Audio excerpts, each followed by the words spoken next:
परम पूज्य गुरुदेव ने गायत्री महाविज्ञान में एक बड़ी सुंदर बात लिखी है।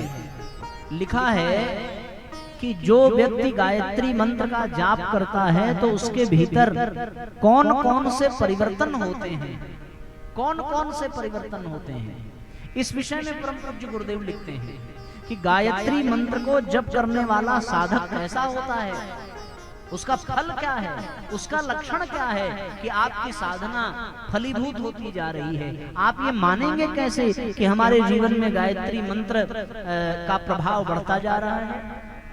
गुरुजी ने गायत्री महाविज्ञान में लिखा है कि जो व्यक्ति गायत्री मंत्र का जाप करता है उसका व्यक्तित्व आकर्षक, नेत्रों में चमक, वाणी में बल और चेहरे पर प्रतिभा, गंभीरता तथा स्थिरता होती है, जिससे दूसरों पर अच्छा प्रभाव पड़ता है। और जो भी व्यक्ति गायत्री मंत्र का जाप करने वाले के संपर्क में आता है वह उसकी इच्छा अनुसार ही बनता चला जाता है। यह गायत्री मंत्र के जपने की सबसे बड़ी बात है। आप गायत्री मंत्र जपें तो चेहरे पर चमक, नेत्रों में चमक, चेहरे पर प्रतिभा, ये सब उपलब्धियां मिलेंगी तो आप जिसे चाहें उसे अपना बना सकते हैं। गायत्री मंत्र का प्रभाव है ये। इसलिए साथियों गायत्री मंत्र श्रद्धा पूर्वक जपना चाहिए। गुरुजी लिखते हैं कि साधक को अपने भीतर एक दैवी तेज की उपस्थिति प्रतीत होती है। वह अनुभव करता है कि उसके अंतःकरण में कोई नई शक्ति काम कर रही है। और सबसे बड़ी बात जो मुझे अच्छी लगती है कि बुरे कार्यों से उसकी रुचि हटती चली जाती है। अपने आप बुराइयों से उसके भीतर घृणा पैदा होने लगती है, भले कार्यों में उसका मन लगने लगता है। कोई बुराई बन भी पड़ जाए तो उसके लिए उसे बहुत खेद और बहुत पश्चाताप होने लगता है। सुख के समय वह अधिक आनंदित नहीं होता। दुख कठिनाइयों के समय वो धैर्य खोकर किन कर्तव्य विमूढ़ नहीं होता। और सबसे बड़ी बात कि गायत्री साधना करने वाला साधक भविष्य में होने वाली घटनाओं को बड़ी सरलता से जान जाता है।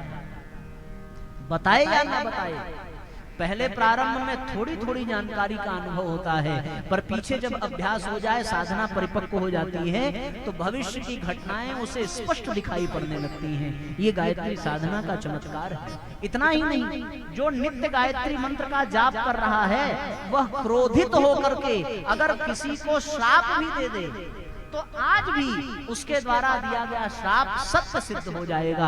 और वो बहुत प्रसन्न होकर के किसी के लिए प्रार्थना कर दे तो उसकी सारी मनोकामनाएं पूरी हो जाएंगी। ये गायत्री साधना का फल है, जान लीजिए। इसलिए शास्त्रों में भी ऐसा वर्णन आता है कि पितृपक्ष आदि विशेष पर्वों पर केवल उसी ब्राह्मण को दान करना चाहिए जो गायत्री जपता है, तो आपके पूर्वजों के सारे पाप नष्ट हो जाते हैं। अगर ऐसा ब्राह्मण आपको मिल जाए तो गायत्री मंत्र जपने का इतना बड़ा लाभ है। हम कितना लाभ आपको बताएं, समय का अभाव है। पर साथियों ये विषय ऐसा है कि समय समाप्त हो जाए पर गायत्री की महिमा को समाप्त कर पाना किसी के लिए भी संभव नहीं है। क्योंकि जब से सृष्टि बनी है सबसे पहले गायत्री मंत्र का जाप किया है स्वयं ब्रह्मा जी ने। अब ब्रह्मा जी के बाद जितने हुए सब गायत्री जपते आ रहे हैं, तो सबका अपना अनुभव है। करोड़ों करोड़ों योगों का अनुभव उसे कैसे कुछ मिनट में, कुछ घंटों में बताया जा सकता है। इसलिए साथियों गायत्री साधना जो करता है उसके जीवन में ऐसा परिवर्तन होने लगता है। भविष्य की घटनाएं, शाप और आशीर्वाद उसके द्वारा सत्य हो जाते हैं। उसका मन परमार्थ में लगने लगता है।